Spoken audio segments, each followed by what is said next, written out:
Black and white நேயர்களுக்கு வணக்கம். அரசியல் சூத்திரம் நிகழ்ச்சியில் தலைமை ஆசிரியர் குபேந்திரன் இணைகிறார். வணக்கம் சார். வணக்கம் சார். விஜய் பெரம்பூரில் வேட்புமனு தாக்கல் பண்ணிட்டு சென்னையில் பிரச்சாரத்தை தொடங்குறதா இருந்தார். முதல் பெரம்பூர், இரண்டாவது கொளத்தூர், ஏற்கனவே இன்னும் 2 தொகுதி சொல்லியிருந்தார்.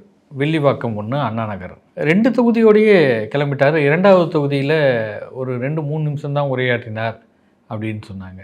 பாதுகாப்பு குறைபாடு, அதனால அவர் பிரச்சாரத்தை ரத்து செய்து விட்டார் அப்படின்னு அவருடைய நிர்வாகி ஒருத்தர் அந்த வில்லிவாக்கம் தொகுதியிலே அந்த மக்கள்கிட்ட பேசுகிறாரு. புசி ஆனந்தும் ஒரு அறிக்கையை வெளியிட்டிருக்கிறார். பொதுமக்களுக்கும் போதிய பாதுகாப்பு இல்லை, போக்குவரத்தை முறைப்படுத்தவில்லைன்னெலாம் சொல்கிறார். உண்மையிலேயே காவல்துறையினர் பாதுகாப்பு அந்த குறைபாடு காரணத்தினால்தான் விஜய் பிரச்சாரத்தை ரத்து செய்து விட்டாரா? விஜய்க்கு எத்தனாயிரம் போலீஸ் போட்டால் சரியாக இருக்கும்னு அவரே தான் முடிவு பண்ணணும். ஸ்டாலினுக்கு அவர் முதலமைச்சராக இருக்கலாம், எடப்பாடி பழனிசாமிக்கு அவர் எதிர்க்கட்சி தலைவராக இருக்கலாம், அதை விட எனக்கு 5 மடங்கு 6 மடங்கு போலீஸ் பாதுகாப்பு கொடுங்க அப்படின்னு கேட்கலாம். கோர்ட்டுக்கு தான் போகணும், வேறு வழி இல்லை. நீங்கள் எவ்வளோ பாதுகாப்பு கொடுப்பீங்க? என்ன கேட்டகிரி? நடிகர், ரசிகர். இன்றைக்கி எல்லா தலைவரும் ரோட்டில் இருக்காங்க பிரச்சாரத்துக்காக. ஸ்டாலின், உதயநிதி, எடப்பாடி பழனிசாமி, சீமான், பாஜக தலைவர்கள் எல்லாம் இருக்கிறாங்க, நீங்களும் இருக்கிறீங்க. அப்போது உங்களுக்கு எவ்வளோ போலீஸ் பாதுகாப்பு போட்டால் சரியாக இருக்கும்? உங்கள் கூட்டம் அது கட்டுப்படுமா? இன்னொரு வெளிப்படையான உண்மை, எல்லாருக்கும் ஆர்கனைஸ்டு க்ரௌடு. ஸ்டாலின், எடப்பாடி பழனிசாமி, உதயநிதி எல்லாருக்கும், சீமானுக்கும் விஜய்க்கும் தன்னெழுச்சியாக வர கூட்டம் மறுக்கலை. ஆனால் சீமானுக்கு இந்த தள்ளுமுள்ளு இருக்கா? பேரிகார்டை உடைச்சிட்டு போய் நிற்கிறானா? உங்களுக்கு ஏன் நிற்கிறான்? நீங்கள் நடிகர், அவன் ரசிகர். அரசியல்வாதியாக அவங்கள பார்க்கல. ஒரு முறை பார்த்து விட மாட்டோமா என்று கெஞ்சுகிற அளவுக்குத்தான் இந்த ரசிகர்கள் இருக்கிறார். வேட்பாளரை அறிவிப்பதற்காக சென்னை தாஜ் ஹோட்டலுக்கு விஜய் வருகிறார் ஞாயிற்றுக்கிழமை. என்கிட்ட ஒரு நண்பருடைய மகன் ஃபோன் பண்ணி பேசுகிறார். ரொம்ப தயக்கப்பட்டு கேட்குறார், அங்கிள் எப்படியாவது விஜயை பார்க்கணும், தாஜ் ஹோட்டல் உள்ள விஜய் பேசுகிற இடத்துல நிற்க வைக்க முடியுமா? சொன்னேன், தம்பி அங்கே அவங்க கட்சி நிர்வாகிகள் மீடியா போவாங்க, நீ எப்படி போவேன்? ஒரே முறை பார்த்தணும் அங்கிள், பணக்கார வீட்டு பையன், அவனுக்கு ஆசை இருக்குது. அவங்க அப்பா எனக்கு நண்பர், அவங்க அப்பா என்கிட்ட கேட்க வைக்கப்பட்டுக்கிட்டு நீயே கேளுன்ட்டார். இந்த பையனுக்கு கல்யாணம் 2 குழந்தை இருக்குது. நான் சொன்னேன், உனக்கு அத்தனை ஆர்வம் இருந்தால் மறுநாள் பெரம்பூர்லாம் வராரு, அங்கே போப்பா. ஐயோ அங்கே ஒரே நெரிசலாக இருக்கும், அங்கே போக முடியாது. ஏன்னா பணம் இருக்கிற பையனுக்கு அந்த சின்ன ஒரு பேரிகார்டு இருக்குது. இங்கெல்லாம் எனக்கு வாய்ப்பு இல்லை தம்பி, நானே போக மாட்டேன், என்னோடய டீமும் போகாது, என்ன பண்ணுறேன். ஸோ விஜய் பார்க்குற ஆர்வம் இருக்குது, அது யாருக்குன்னா இருக்கலாம், தப்பு கிடையாது. அப்படி இருக்கும்போது இந்த பேரிகார்டை உடச்சிக்கிட்டு தள்ளுமுள்ளாய் போகிற கூட்டத்தை எத்தனை போலீஸ் போட்டால் தடுக்க முடியும்? இல்லை, போலீஸ் பேரிகார்டை வச்சு தடுக்குது, போலீஸ் தடுக்கிறத தள்ளி விட்டுட்டு போகக்கூடிய மக்களாக இருக்கிறாங்க. அது அப்போ போலீஸ் திரும்பி அடித்தால் தடியடி, விஜய் ரசிகர்கள் மீது போலீஸ் தடியடி, திமுக ஒழிக. இல்லை, ஒரு கட்டத்தில் கட்டுப்படுத்த முடியல, போலீஸ் அந்த லெவலுக்கு தான் போகும். அப்போ என்ன வரும்? திமுக என் கூட்டத்துக்கு வருகிற ரசிகர்கள் அடிக்கிறார்கள், கூட்டத்தை வருவது தடுக்கிறார்கள், இந்த பிரச்சாரம் போகும். அதனால் இவர் கூட்டத்துக்கு ஒன்று முடியாது. இவர் சினிமா தானே. இல்லை, இதை தொடர்ந்து விஜய் இப்படி சொல்கிறதுக்கான காரணம் என்ன? அதாவது ஆன்லைனில் அப்ளை பண்ணணும் அப்படின்னு சொல்கிறாங்க. அது கண்டிப்பாக அவங்களுக்கு தெரியாமல் இருக்காது. ஏன்னா சோஷியல் மீடியா நெட்வொர்க்லாம் பெருசாக வைத்திருக்கிற அந்த கட்சிக்கு இது நிச்சயமாக தெரிஞ்சிருக்கும். ஆனால் அதில் பண்ணாமல் ஒரு பேப்பரில் கடிதம் கொண்டு போய் கொடுக்கறது இடத்துக்கான அனுமதி தரலை அப்படின்னு சொல்கிறதும், இப்போ தொடர்ந்து பாதுகாப்பு குறைபாடுகள் அப்படின்னு சொல்கிறதும், இதோடைய நோக்கம் என்னவா இருக்குது? திமுக என்னை வெளியே வரவிடாமல் தடுக்கிறது, சதி செய்கிறது. இந்த பிரச்சாரத்தை தொடர்ந்து செய்யணும். எப்படி இப்போ பாருங்கள், சென்னையில் காலையில் வேட்புமனு தாக்கல் செய்தார் பெரம்பூரில். அங்கே 4.5 நிமிஷம் பேசினார். 4.5 நிமிஷத்தில் 2 குற்றச்சாட்டு சொன்னார். டாஸ்மாகில் 1000 கோடி ஊழல், நகராட்சி நிர்வாகத்துறையில் பணத்தை வாங்கி கொண்டு தகுதியான நபர்களுக்கு வேலை வாய்ப்பு கொடுக்கவில்லை. சரி, மற்ற டிபார்ட்மெண்ட்டை பற்றி பேச வேண்டியதானே? பெரம்பூரில் 5 வருஷம் இந்த தொகுதி எப்படி இருக்குது, ஒரு ஸ்கேனிங் ரிப்போர்ட்டு பேசலாமில்ல? இந்த தொகுதி எம்எல்ஏ யார், அவர் செய்த சாதனை என்ன? அடுத்து கொளத்தூருக்கு போகிறீங்க. கொளத்தூர் முதலமைச்சருடைய தொகுதி. இந்த தொகுதியில் சென்னைக்கு பக்கத்தில் இருக்கிற தொகுதி. இந்த தொகுதியில் 7624 தெருக்கள் இருக்கின்றன. அதில் 3200 தெருக்களில் தார் ரோடே இல்லை. கொளத்தூர் எப்படி பரிதாபமாக இருக்கிறது. Report, photo. இந்த பாருங்கள், வேனை சுற்றி எல்இடி ஓடும். இந்த எல்இடியில் பாருங்கள், இதுதான் முதலமைச்சருடைய தொகுதி, அவருடைய தொகுதியோட கதியை பாருங்கள். சொல்லுங்கள், பேசுங்க. கொளத்தூர் தொகுதி குடிநீர் இணைப்பு பெற்ற வீடுகள் எத்தனை லட்சம் வாக்காளர் இருக்கிற கொளத்தூர் தொகுதியில் எத்தனை பேருக்கு கழிவு நீர் கால்வாய் இணைப்பு கொடுக்கப்பட்டிருக்கிறது? பேசுங்க, புள்ளி உரத்தோடு பேசுங்க. அடித்து நொறுக்கணும். முதலமைச்சர் தொகுதி திருவாரூர் ட்ரிப்பு, முதலமைச்சர் முதல் பிரச்சாரம் கேன்சல், குளத்தூருக்கு ஓடி வருகிறார், விஜய் பிரச்சாரத்தை பார்த்து பயந்து விட்டார். பேசுங்க, யார் வேண்டாண்ணா? அப்போது உங்களுக்கு புள்ளி ஒருத்து கூட பேச தரல. அங்கே பெரம்பூரில் 4.5 நிமிஷம், இங்கே 1/2 நிமிஷம். எனக்கு காலையில் எழுந்துங்க, ஓட்டர் ஐடி எடுத்துங்க, ஓட்டு போடுங்க. அப்புறம் பாதுகாப்பு இல்லை, பெண்களுக்கு பாதுகாப்பு இல்லை, பாட்டிகளுக்கு பாதுகாப்பு இல்லை, போதைப் பொருள் போட்டுக்கொண்டு டீ குடித்தால் வெட்டுகிறார்கள். இது 3வே மாறி மாறி பேசுகிறீங்க. இதுதான், இதை தாண்டி பேச முடியாது அவருக்கு. இது என்ன பேர்? இது பிரச்சாரமா? இதுதான் அரசியலா? எனக்கும் உனக்கும் போட்டி, திமுகவுக்கும் தாவேக்காவுக்கும் தான் போட்டி. என்ன பேச்சு? இந்த 5 வருடத்தில் திமுக ஆட்சியை, தீய சக்தி திமுகவை தூக்கி எறியுங்கள். என்னென்ன பட்டியல் போடுங்க. இப்போ நானே ஓட்டு மாற்றி போடணும், விஜய்க்கு ஓட்டு போடணும்னு வச்சுங்க. என்ன நீங்கள் சொன்ன குற்றச்சாட்டு, ஆமாப்பா விஜய் வைக்கிற குற்றச்சாட்டு உண்மை, 100க்கு 100 சரியாக பேசுகிறார்.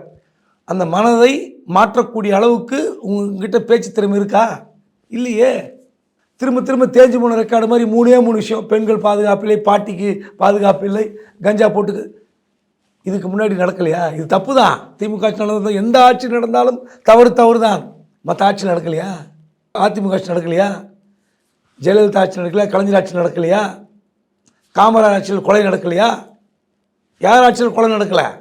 நீங்கள் வந்த உடனே தமிழ்நாட்டில் இருக்கிறவங்களாம் கத்தி கபடாவை தூக்கி அப்படியே இந்த வேதம் புதிது படத்தில் அப்படியே சத்யராஜ் தூக்கி போய் போடுவார்ல கடலில், அந்த மாதிரி எல்லாம் போட்டுட்டு எல்லாம் கையை கட்டிட்டு, அண்ணா விஜய் அண்ணா இனிமேல் நாங்கள் கொள்ளை செய்ய மாட்டோம்.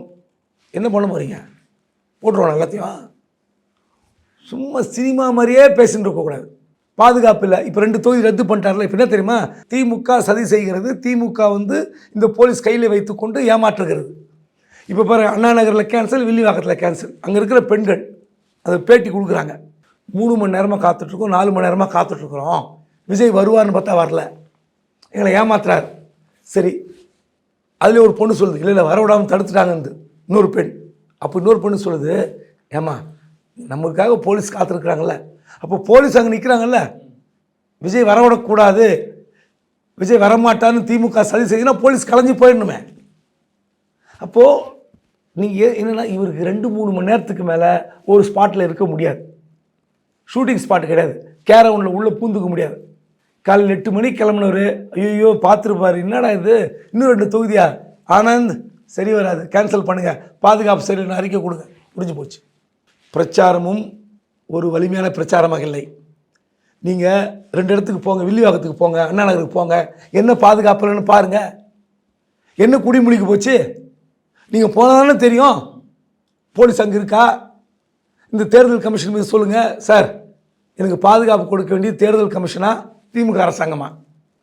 இப்போது இப்படி தொடர்ச்சியாக சொல்லி கொண்டு 234 தொகுதிகளில் போக வேண்டிய விஜய் ஒரு 100 தொகுதி போவார். இதுதான் மேட்ரு. இதுக்காக தான் இப்படி ஒரு பழியை போடுறாரு. சரி, விஜய் இன்னைக்கு வேட்புமனு தாக்கல் செய்ய போகிறாருன்னு மீடியாவில் ஒரு பெரிய பரபரப்பு. விஜய் அந்த வேட்புமனுவில் தன்னுடைய சொத்துக்களை எவ்வளோ சொல்வார்? ஏன்னா அவர் விக்கிரவாண்டி முதல் மாநாட்டிலே சொன்னது 200 கோடி ரூபாய் சம்பளத்தை என்னுடைய கேரியரின் உச்சத்தை விட்டு விட்டு வருகிறேன்றார். ஒரு 10 ஆண்டு காலம் இல்லை ஒரு 5 ஆண்டு காலம் 200 கோடி ஒரு படத்துக்கு வாங்குறாருன்னு சொன்னால் கூட அவருடைய சொத்து மதிப்பு எவ்வளோ இருக்கணும், எவ்வளோ காட்டியிருக்கிறார் அப்படின்ற அந்த ஒரு பெரிய எதிர்பார்ப்பு ஏற்பட்டிருந்தது. இப்போ அந்த சொத்து பட்டியல் விவரம் வெளில வந்திருக்குது. வேட்பு மனுவில் சொன்ன தகவல் சுமார் 404 கோடி அசையா சொத்துக்கள் அப்படின்றாங்க. 110 சவரன் தங்கம், ரூபாய் 1 கோடி மதிப்புள்ள வைரக்கற்கள், இப்படியெல்லாம் சொத்து சொல்கிறாங்க. எல்லாத்தையும் கணக்கில் சரியாக காட்டியிருக்கிறாரா விஜய்? வெளிப்படைத்தன்மையோடு எல்லாத்தையும் காட்டிவிட்டார் அப்படின்னு தெரியுதா? அவர் எத்தனை சொத்து வைத்திருக்கிறார், எத்தனை கார் வைத்திருக்கிறார், அசையும் சொத்துக்களுடைய மதிப்பு என்ன, அசையா சொத்துக்கள் மதிப்பு என்ன, இதெல்லாம் நம்ம சொல்ல முடியாது. ஏன்னா அவருக்கு கொடுத்த கணக்கு சரியாக தப்பான்னு இதுக்கு மேலே தான் விசாரணை பண்ணோம். ஆனால் சொல்கிறார் பாருங்க, இல்லை அவர் சொல்லக்கூடிய கணக்கிலிருந்து வெளிப்படைத்தன்மையாக பார்த்தாக்க விஜய்க்கு அசையும் சொத்து ரூ 404 கோடி, 2024-25 ரூ 184.53 கோடி அப்படின்னு சொல்கிறார். அப்போது வருஷத்துக்கு 200 கோடி. விஜயின் அசையா சொத்துக்களுடைய நடப்பு சந்தை மதிப்பு 220 கோடி. மொத்த மதிப்பு அசையும் சொத்துக்கள் மதிப்பு 404, அசையா சொத்துக்களின் நடப்பு சந்தை மதிப்பு 220. இதெல்லாம் எது உண்மை எது பொய் நமக்கு தெரியாது. 2023-24 அவருடைய வருமானம் 105.69 கோடி.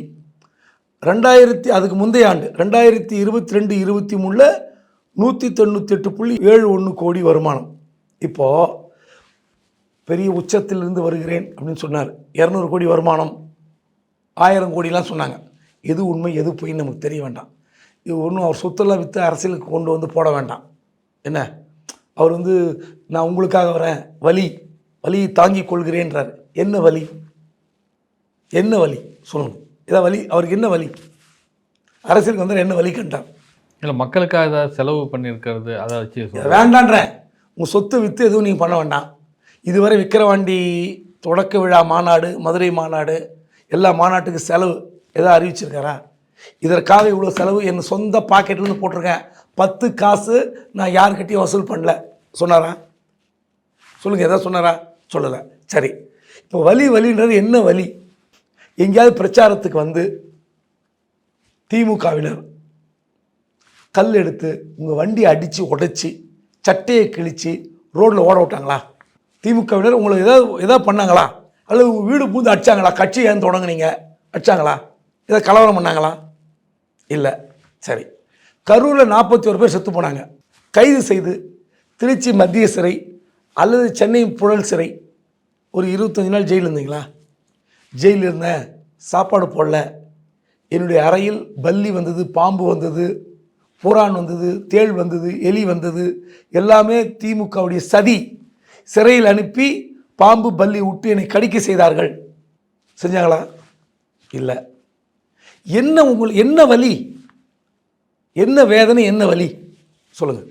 சும்மா சொல்கிறார்ல, ஏதாவது சொல்லணுமா இல்லையா?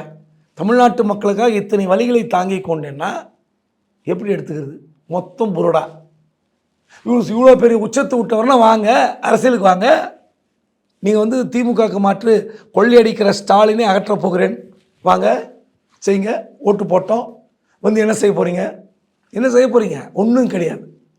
ஒரு துறை ரீதியான ஊழல்கள் எத்தனை.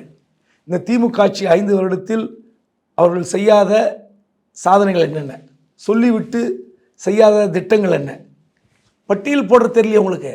ஒரு நடிகர் வசனம் எழுதி கொடுத்தால் என்ன பேசுவாரோ அதை கூட உங்களால் பேச முடியல. உங்களுக்கு டீமும் இல்லை. எடப்பாடி பழனிசாமி சொல்கிறார்ல, திமுக கொடுத்த 505 வாக்குறுதிகளில் 50% நிறைவேற்றவில்லை. அதில் ஒரு 10 விஜய் ஒரு 10 எழுதி தரலாம்ல. அந்த டீம் எழுதி கொடுத்து பேசலாம்ல. திமுக இப்படி அறிவித்தது, இது செய்யலை. ஒன்றும் வேண்டாங்க. கொளத்தூர் தொகுதிக்கு போகிறீங்களே, கொளத்தூர் தொகுதியில் இருக்கிற பிரச்சனை, முதலமைச்சர் ஸ்டாலின் தொகுதி, ஒரு பானை சோறுக்கு ஒரு சோறு பதம். முதலமைச்சர் தொகுதியின் கதியை பாருங்கள். ஏன் பேச முடியல? இவ்வளோதான் இவரோட தகுதி. அவர் சொத்து கணக்கு வச்சு நம்ம என்ன பண்ண போகிறோம்? அவர் 1000 கோடி வச்சுக்கிட்டோம், 2000 கோடி வச்சுக்கிட்டோம், ஒன்றும் கிடையாது. நாட்டு மக்களுக்கெல்லாம் இவர் சொத்து எழுதி கொடுத்து இல்லை சொத்து செலவு செய்து அரசியல் செய்ய வேண்டியதில்லை. தமிழ்நாட்டை காப்பாற்றணும்னா நீங்கள் கஷ்டப்படணும். எப்படி? போலீஸ் பாதுகாப்பு கொடுக்கல, நான் இங்கே வந்தால் எனக்கு சிக்கல் இருக்குன்னு சொல்லி தப்பித்து ஓடுறதில்லை, தப்பித்து ஓடுவதில்லை. மக்களை சந்திக்க உங்களுக்கு ஏன் பயம்? ரோடு விட்டு இறங்கி நில்லுங்க. அந்த நடிகர் பவன் கல்யாண் தான் ஆந்திராவில் போலீஸ் ஏதோ பிரச்சனை பண்ணான்னு சொல்லிட்டு ரோட்டில் படுத்துக்கிட்டார். நடு ரோட்டில் படுத்துக்கிறாருங்க, கொளுத்துற வெயிலில் நடு ரோட்டில் படுத்துக்கிறார் பவன் கல்யாண். நீங்கள் இறங்கி வாங்க அண்ணா நகரில், ஏன் வரமாட்டேங்கிறீங்க? வாகனத்தில் இப்படி போகிறதுக்கே போதிய பாதுகாப்பு இல்லை, மக்கள் அவ்வளோ கூட்டம் நெரிசல்னா இவர் எங்கே இறங்கி நடந்து கிடந்தெல்லாம் போகிறதுக்கு வாய்ப்பு அந்த மாதிரி இருக்குமா? இது ஏமாத்து வேலைங்க. வேட்பாளர் பட்டியல் வெளியிடும்போது வீட்டில் இருந்து கிளம்புற காரை எல்லா டிவி சேனலும் காட்டினே வராங்க. அவர் அறிவிக்கிறார் இங்கே வரப்போகிறேன்னு. அறிவித்த பிறகு அப்படியே கார் பின்னாடியே BMW காரை துரத்துக்கிட்டே வராங்க. ரோட்டில் இவர் கார் மட்டும் தான் போகுது, இவர் மட்டும் காட்டுற மாதிரி. மக்கள்லாம் போகலையா? எதுக்கு இந்த மீடியாவுக்கு இந்த வேலை? நம்மளும் மீடியா நடத்துகிறோம். இப்படி ஒரு போலி பிம்பத்தை கட்டமைக்காதீங்க. அன்றைக்கி கல்பாத்தி அகோரம் வீட்டு கல்யாணத்துக்கு வந்தார். யார்கிட்ட சொன்னாரா? யார்கிட்ட சொல்லிட்டு வந்தாரா? இந்த கல்யாணத்துக்கு போகிறேன், எனக்கு மீடியா கவரேஜ் கொடுங்கன்னு வந்தாரா? அன்னைக்கு வீட்டிலேருந்து கிளம்புறதெல்லாம் காட்டலையே. காட்டல. அன்னைக்கு என்ன தெரியுமா, பனையூர்லேருந்து கிளம்பி தேனாம்பேட்டைக்கு வந்து த்ரிஷாவை அவரது காரில் ஏற்றிக்கொண்டு, தேனாம்பேட்டைக்கு வந்து அவரது காரில் த்ரிஷாவை ஏற்றிக்கொண்டு கல்யாணத்துக்கு வந்தார் நட்சத்திர ஹோட்டலுக்கு. ஏன் மீடியா பின்னாடியே போல? ஏன் அப்படியே ரசிகர்கள் பின்னாடியே வரல? ஏன் தள்ளுமுள்ளாச்சா? அப்போ தகவல் பாஸ் பண்ணப்படல. நீங்கள் சொல்லிட்டு போனீங்கன்னா கூட்டம் வரும். இப்போ டிஜிபி ஆஃபீஸ் போனப்போ வீடு காரில் கிளம்புனது வரவே இல்லை. வரல. டிஜிபி ஆஃபீஸில் புகார் கொடுத்தது. தமிழக தலைமை தேர்தல் அதிகாரிகிட்ட போய் மனு கொடுக்க போனார், அதுவும் வரல. இப்போ இதெல்லாம் வராதப்ப இதுக்கு மட்டும் இத்தனை மணிக்கு கிளம்ப போகிறார், இங்கேருந்து கார் கிளம்புது அப்படின்ற அந்த தன்மை அப்போ ஊடகத்துக்கு தகவலை சொல்லி வர வைத்து அப்படி கிளம்புறதுனால ஏற்படுற பிரச்சனை இவருக்கு மட்டும் இல்லை, மக்கள் சாலைகளில் வரணும்ல. அதுதான் சொல்றேன். சென்னையில் நம்ம மட்டும்தான் வசிக்கிறோன்றது இல்லை, எல்லாரும் வேலைக்கு போறவங்க, சாதாரண மக்கள் எல்லோரும் இருக்காங்க. நீங்க அரசியலுக்கு வரது மக்களுக்கு நலன் செய்யறதுக்கு தான் வரோன்றீங்க. இப்போ உங்களால மக்கள் பாதிக்கப்படுறாங்கன்னா அது எதுக்கு அப்படி ஒரு செயல்? அது உங்க கார் பின்னாடி இத்தனை கேமரா யூனிட்டு பின்னாடியே துரத்திக்கிட்டு வந்து எடுத்துக்கிட்டு, அந்த கேமரா மீடியா தான், அவங்களோட உயிரும் வந்து லேசப்பட்ட உயிர் இல்லைல்ல. நீங்கள் பாட்டுக்கு அது கிள்ளுக்கிறியா வந்து அப்படியே பின்னாடியே பைக்கில் தான் வந்து எடுத்துகிட்டு வராங்க. சில பெரிய நிறுவனங்களுக்கு கார் இருக்குது. இல்லை, காரு கொடுத்தும் பைக்கும் கொடுப்பாங்க. எதுக்குன்னா காரில் வந்து சில நேரம் சேஸ் பண்ணி போக முடியாத விஷயமா இருக்கும், மாட்டிக்க முடியும், ஒரு இடத்துல டிராஃபிக்கில் நின்றுக்க முடியும். அப்போ பைக் கவரேஜ் கிடைக்கட்டும்ன்றதுக்காக அனுப்புறது. பைக்லேயும் வந்து எடுக்கிறாங்க. கொடுமை அதெல்லாம். இத்தனை கவரேஜ் எப்போ எதுக்கு? நீங்கள் வரீங்க மக்கள் நலன் கருதி, அப்போ இந்த இடத்துல கூட்டம் வரதான் செய்யும். இறங்கி வாங்க. எங்கள் ராகுல் காந்தி, அதாவது அவருக்கு இருக்க பாதுகாப்பு செக்யூரிட்டி பிரீச், அதாவது பாதுகாப்பு மீறி அவர் போவார், அது தப்பு. அது அவருக்கு வந்து Z+, அவருக்கு எவ்வளோ த்ரெட் இருக்கும் லைஃப்பில். ராகுல் காந்தி அதாவது தன் தந்தையை படுபாதக செயலுக்கு பலி கொடுத்தவர். அவருடைய பாட்டி, அவர் எப்படி இறந்தார் தெரியும், உலகத்துக்கே தெரியும். தன்னுடைய பாதுகாவலர்களே சுட்டுக் கொல்லப்பட்டார். அப்படி இருக்கும்போது இவருக்கு எவ்வளோ பாதுகாப்பு கொடுக்கணும், அதை மீறி போவார், இறங்கி போவார், எல்லாரையும் பார்ப்பார். வாங்க, நீங்கள் 10 ஊருக்கு வாங்க, இப்படி தொடர்ச்சியாக வாங்க, உங்களுக்கு கூட்டம் குறையும். நீங்கள் இந்த ஸ்கேர்சிட்டி, இந்த தேக்கமின்மை இருக்குல்ல, மார்க்கெட்டிங்கில் இது ஒரு ஸ்ட்ராட்டஜி. நீங்கள் வந்து உங்களை வந்து அதிகமாக வெளிக்காட்டி கொள்ளாமல் இருந்தால் அந்த புகழ் வெளிச்சம் கிடைக்கும். அந்த புகழ் வெளிச்சத்தில் நீங்கள் இப்படி வந்து அப்படியே வர மாதிரி வரலாம், அப்படியே சும்மா தாங்கினே வரலாம். இந்த கிம்மிக்ஸ் வேண்டாம். நீங்கள் தினந்தோறும் எல்லா தொகுதிக்கும் வருவேன், தள்ளுமுள்ளு வேண்டாம். எதுக்கு ரத்து பண்ணீங்க? நீங்கள் அண்டான இருக்கும், பெரம்பூருக்கு வந்தீங்கள, மனு தாக்கல் பண்ணீங்கள, குளத்தூர் போனீங்கள, அண்ணா நகர் ரத்து பண்ணதுக்கு போலீஸ் பாதுகாப்பின்மை தான் காரணமா? அதை மீறி போயிருந்தால் இன்றைக்கி போலீஸ் வந்து அம்பலப்பட்டிருக்கும்ல. போய் உங்களால் 3-4 மணி நேரத்துக்கு மேல் வெளியே இருக்க முடியாது. ஏசி வண்டி, ஏசி காரு, கேரவன் இருக்கணும், இல்லைன்னா உங்களால் பயணிக்க முடியாது. இதுதான் யதார்த்தம்.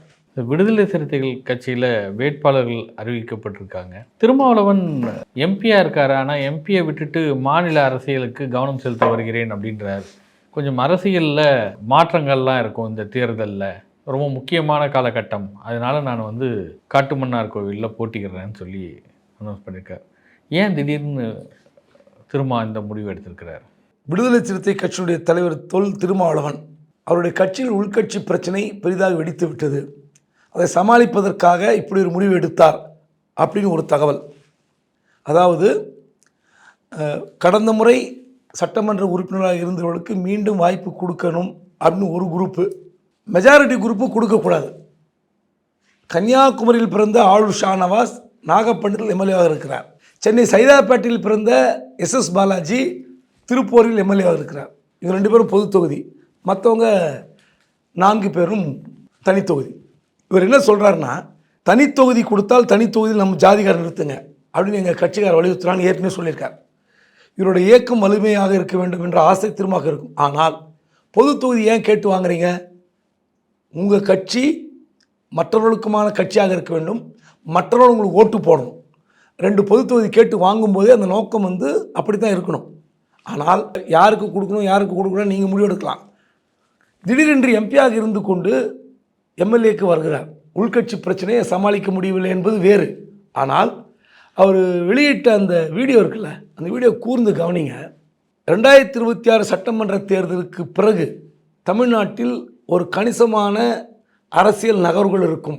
யாரும் எதிர்பார்க்க முடியாத அரசியல் சூழல் மாறக்கூடியதாக இருக்கும். அப்போ என்ன அர்த்தம்? என்ன சொல்ல வர்றார்? எப்படி புரிஞ்சுக்கிறது? தமிழ்நாட்டில் திமுக கூட்டணி ஆட்சிக்கு வரும் அப்படின்னு சொல்கிறாரா, அது வெளிப்படையாக சொல்கிறாரா தெரியல. தமிழ்நாட்டில் யாரும் எதிர்பார்க்காத அரசியல் சூழல் மாறும்னா என்ன அர்த்தம்? நீங்கள் சொல்லுது, எப்படி எடுத்துக்கிறது? திமுக ஆட்சி கூட்டணியில் இருக்கார், திமுக ஆட்சிக்கு வரும்னு கருத்து கணிப்பு சொல்லுது. திமுக ஆட்சிக்கு வரும், மாற்றவே முடியாது, அது முடிந்து போன விஷயம். ஒருவேளை திமுக எப்படி ஆட்சிக்கு வரவில்லை, அதிமுக ஆட்சிக்கு வந்து அப்போ தான் நம்ம அதை டிபேட் பண்ணோம், அப்போ தான் விவாதம். ஆனால் அரசியல் சூழல் யாரும் எதிர்பார்க்காத முறையில் மாறும்னா என்ன எடுத்துக்கிறது? நோக்கம் என்ன உங்களுக்கு? திமுக ஆட்சிக்கு வராதுன்னு எடுத்துக்கலாமா? இல்லை, திருமாவுடைய நோக்கம் அப்படி இருக்காது. அவர் ஒருவேளை திமுகவுக்கு ஆட்சி அமைப்பதற்கு மெஜாரிட்டி கிடைக்கலனா அப்படின்ற அந்த ஒரு இடத்து கூட வரலான்னு நினைக்கிறேன். அதுதான் சொல்கிறேன். அப்போது திமுக மெஜாரிட்டிக்கு வரலன்னா நாம் அதில் பங்கேற்பது என்று முடிவா? அவள் அதை சொல்லணும்ல. ஒருவேளை குழப்பமான நிலை வந்தால் நான் தலைமையேற்றிருக்கிற என்னுடைய எம்எல்ஏக்கள் எப்படி ஆட்சியில் பங்கேற்பது என்ற முடிவை நான் எடுக்க வேண்டும். அல்லது என் எம்எல்ஏக்களை யாரும் விலைக்கு வாங்கக்கூடாது, அதை தடுப்பதற்கு நானே இங்கே போட்டியிடுகிறேன். எம்பி பதவி எனக்கு தேவையில்லை, எம்பி பதவி ராஜினாமா பண்ணியிருக்கணுமா இல்லையா? ஏன் பண்ணல? அதை பண்ணாமல் எதுக்கு இருக்கிறீங்க? ஒருவேளை நீங்கள் தோற்றுனா எம்பி பதவி ரீட்டைன் பண்ணிப்பீங்க. அப்போது தமிழ்நாட்டு அரசியலில் ஏதோ குழப்பம் நடக்கப் போகிறது என்பதை நீங்கள் முன்கூட்டியே தீர்மானிக்கிறீர்கள். உங்களுடைய வலிமையான தொடர்பு, மக்கள் தொடர்பு, அரசியல் தொடர்பு, அரசியலுக்கு அப்பாற்பட்டு தமிழ்நாடு முழுவதும் பயணிக்கிற உங்களுக்கு பல்வேறு தகவல் கிடைத்திருக்கும். என்ன சொல்ல வரீங்க? வெளிப்படையாக சொல்லுங்கள். திமுக கூட்டணியில் இருந்து கொண்டு அரசியல் சூழல் மாறும் என்றால் என்ன அர்த்தம்? திமுக மெஜாரிட்டிக்கு வராது அல்லது குழப்பமாக இருக்கும். கூட்டணி ஆட்சிக்கு தமிழ்நாட்டில் இடம் இருக்கிறது, அது திருமாவளவன் கண்டுபிடித்து விட்டேன். அப்பொழுது எனக்கு தெரியாமல் திமுக என் கட்சி எம்எல்ஏக்களை விலைக்கு வாங்கக்கூடாது அல்லது அவர்கள் பயன்படுத்தக்கூடாது.